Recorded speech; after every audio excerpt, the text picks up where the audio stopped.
Hello, I'm Bill Bullard with ICAF USA, the voice of the independent cattle producer in the United States of America. Well, let me introduce you to a well-informed and sophisticated American consumer. Her name is Anna. She goes to her favorite stores knowing that her purchasing decisions make a big difference to America's economic strength.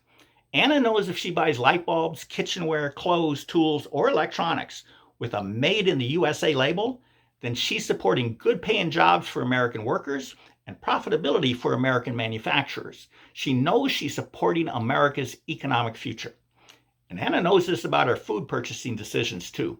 She knows how important it is that America continues producing a safe, abundant, and affordable supply of food.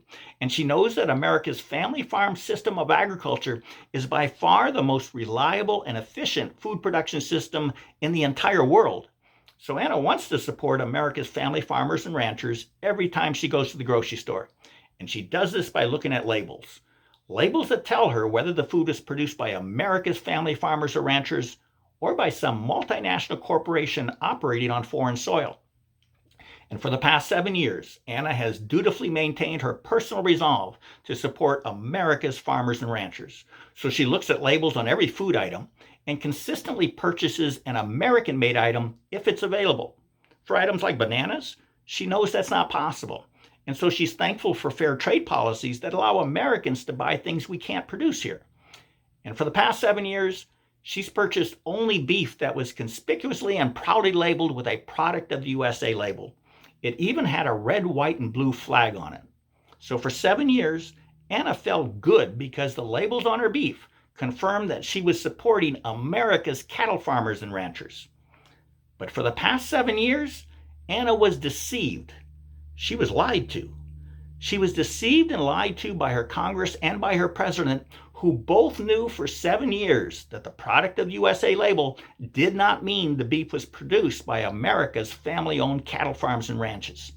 No, they knew full well that the product of the USA label only means the beef was wrapped in a new plastic wrapper in a US beef processing plant.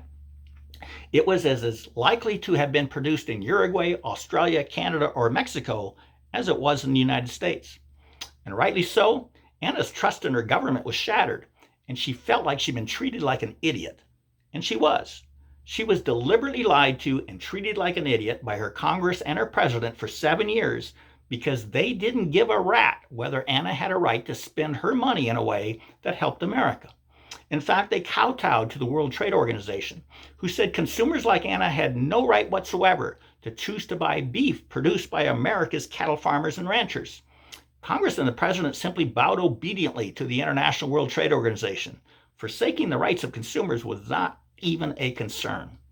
Now, this is a gut-wrenching story, but it gets worse. In 2017, ICAF USA filed a lawsuit against the President's Secretary of Agriculture, alleging that the Secretary was knowingly applying the USA label to foreign beef. The Secretary fought back hard, and he won, convincing the court that Congress knew full well that the Secretary was misusing the USA label and that Congress could fix it if it wanted to. But Congress didn't want to. Instead, Congress and the President remained under the cult-like spell of the World Trade Organization, fearful that they'll upset the world government if they begin treating consumers like Anna with respect and dignity. And recently, our new president, President Biden, publicly acknowledged that consumers were being misled. But now the Secretary of Agriculture is saying he needs to study the issue before taking action. Well, malarkey. Congress and the president had an absolute duty to stop lying to consumers like Anna the moment they learned they had done so. And they failed that duty. As a result, both consumers and America's cattle farmers and ranchers continue to be exploited. Now, fortunately, a handful of U.S. senators have introduced a bill that would require mandatory country of origin labels on all beef sold in America's grocery stores. It's Senate Bill 2716, the American Beef Labeling Act of 2021. We call it MCOOL for beef. And when it gets enacted, the deception and lies will end. So please call your U.S. senators this week and tell them you want them to co-sponsor and pass MCOOL for beef yesterday. Go to our website at labelourbeef.com to learn more about how you can help. And please do it today. With that, have a productive week. Thank you and goodbye.